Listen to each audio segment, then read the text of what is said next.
لا تخف، وہ کہنے لگے تم now you are in safe hands, now you are in safe place, اب ڈرے مت. آپ کو فرعون سے ڈر ہے نا، پکڑ لے گا. آپ کے پاس رہنے کو بھی چھت نہیں ہے، ٹھکانہ نہیں ہے، آپ کے پاس کوئی جاب نہیں ہے، آپ جاب لیس ہیں، لیکن آپ ڈرے نہیں، اب سارے معاملے آپ کے سالو ہو جائیں گے. نجوت من القوم الظالمین، اللہ نے آپ کو نجات دے دی ہے الٹا ظالم قوم سے. اب اس ٹائم وہ کیا کہہ رہی ہیں ان کی بیٹی، قالت احداہما، کہنے لگی ان میں سے ایک، ان کی دو بیٹیوں میں سے ایک، قرآن نے نام مینشن نہیں کیا. احداہما یا ابت استاجرہ، اے میرے پیارے ابا جان. میں نے کل آپ کو اس کا ترجمہ سورۃ مریم میں بتایا تھا، یا ابتی کا مطلب یہ ایسے ہے جیسے پہلے فادر سے آئی لو یو کہنا، پھر کوئی بات کرنا. یا ابھی کہنا نہیں ہے، یا دار بھی ہیں، یہ ہمارا کوئی نقصان نہیں کریں گے، بھروسے لائق ہیں. دیکھیں دوسرا شہر ہے، کوئی حضرت موسیٰ علیہ السلام کا پہلے تعارف نہیں ہے حضرت شعیب علیہ السلام کی فیملی سے، بالکل اجنبی ہیں. رہنے کو گھر نہیں ہے، پہننے کو کپڑے نہیں ہیں، کوئی ٹھکانہ نہیں ہے، کھانے پینے کے لیے کوئی مال نہیں ہے. اس کے باوجود نوکری دے رہے ہیں. جو نوکری کرتا ہے اس کو کیا کہلاتا ہے ہمارے یہاں؟ نوکر ٹھہرا رہے ہیں. اور وہ بیٹی سفارش کر رہی ہیں کہ اس کو ہمارے گھر نوکری دے دیجیے. وہ کیا کہہ رہی ہیں اصل میں؟ وہ اپنی پسندیدگی کا اظہار کر رہی ہیں اپنے والد سے. آگے والد کیا جواب دے رہے ہیں؟ قال انی اریدو، بے شک میرا ارادہ یہ ہے، ان کے حق کہ میں نکاح کر دوں گا. نوکر سے نکاح ہوا، اجنبی سے نکاح ہوا، کوئی کاسٹ نہیں دیکھی انہوں نے.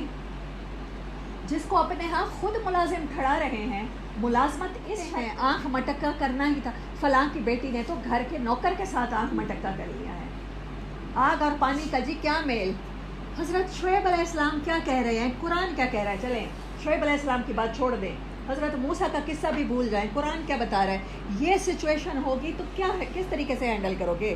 کیا انہوں نے کہا بیٹی تم نے ناک کٹوا دی، کہہ رہی ہو موسیٰ کو نوکری پہ رکھ لو، موسیٰ تمہیں اتنا پسند آ گیا ہے اور کہہ رہی ہو میرا نکاح کر دو. بلکہ وہ کہہ رہے ہیں میں نکاح کر دوں گا. انہوں نے بیٹی کی ڈیزائر کو بن کہے سمجھ لیا ہے. آپ اور میں ان قصوں میں، ہم سب کے گھر میں اولادیں ہیں، ہم سب بھی کسی کی اولاد ہیں. ہمارے پیرنٹس ہمارے ساتھ کیا سلوک کرتے ہیں اور ہم اپنے بچوں کے ساتھ، جنریشن کے ساتھ کیا سلوک کر رہے ہیں اس موقع پر. یہ قرآن کا حصہ کیوں ہے؟ کیونکہ ہماری بہنیں بھی ہیں، ہماری بیٹیاں بھی ہیں، ہماری مائیں بھی ہیں، ہماری نانیاں دادیاں بھی ہیں، اس چیز کی گواہ ہیں کہ اس قوم میں عورتیں پیدا ہوتی. ٹو ڈو نکاح از رسپانسبل. قرآن اسے ہی رسپانسبل ٹھہراتا ہے، اسلام اسے ہی رسپانسبل ٹھہراتا ہے. اگر آپ کے اندر رسپانسبلٹی لینے کی طاقت نہیں ہے، آپ نکاح مت کریں. یہ کیا سسٹم ہے کہ لڑکے کے لیے ماں بہنیں عورتیں ڈھونڈتی ہیں کہ وہ نکاح کرے گا؟ ایسا کچھ ہمارے دین میں نہیں ہے. آپ سجیسٹ کر سکتے ہو، آپ بتا سکتے ہو، جیسے بچہ آپ کو اپنی پسند سے آگاہ کر سکتا ہے. That's it. یہ کون سا طریقہ ہے؟ رشتہ کرانے والی کو پیسے دیے جائیں گے، وہ رشتہ کرانے والی آپ کے بیٹے کے لیے آپ کو 4-5 گھروں میں لے کر جائے گی. دس از آل ڈسگسٹنگ. پھر آپ اس میں سے سلیکٹ کرو گے اور آپ ریجیکٹ کرو گے. فلاں لڑکی دکھائی تھی، اس کا رنگ بڑا دبتا ہوا تھا. فلاں لڑکی دکھائی تھی، اس کے بال چھوٹے تھے. فلاں کا قد اچھا نہیں تھا.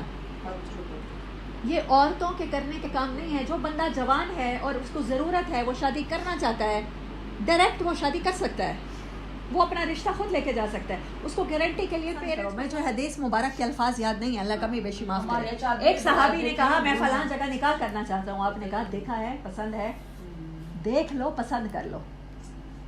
صحیح بات. میں آپ کو یہ بتانا چاہ رہی ہوں کیونکہ ہم نے اس چیز کو ختم کیا ہے، اس کے عذاب کی صورت میں ہمارے اوپر یہ عذاب مسلط ہو گیا ہے کہ اب اس طرح سے ہماری میرجز ناکام ہو رہی ہیں. بائیں ہاتھ والے ہوں گے اور جن کے سجین میں رکھے ہوں گے، ان کا ایٹیٹیوڈ کیا تھا؟ جیسے ہم لوگ ڈسکس کر رہے ہیں، ان کا یہی ہوتا ہے یہ کہانیاں تھیں، یہ سٹوریز ہیں، پیغمبروں کے قصے. ہم لوگ نان پریکٹیکل باتیں ہم نہیں کر سکتے. That's all.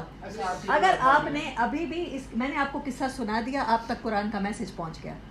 یہ ہے سوشل طریقہ جو رشتہ کرنے کا ہے. بس میرا کام تھا پہنچا دینا، آپ کا کام، آپ چاہے اب اس کو حضرت موسیٰ کا قصہ کہیں، آپ نیک کا کہیں، آپ کہیں میں کون ہوتی ہوں رشتے کرا. میں آپ لوگوں کو بتا رہی ہوں کہ رشتہ اس طریقے سے ہوگا.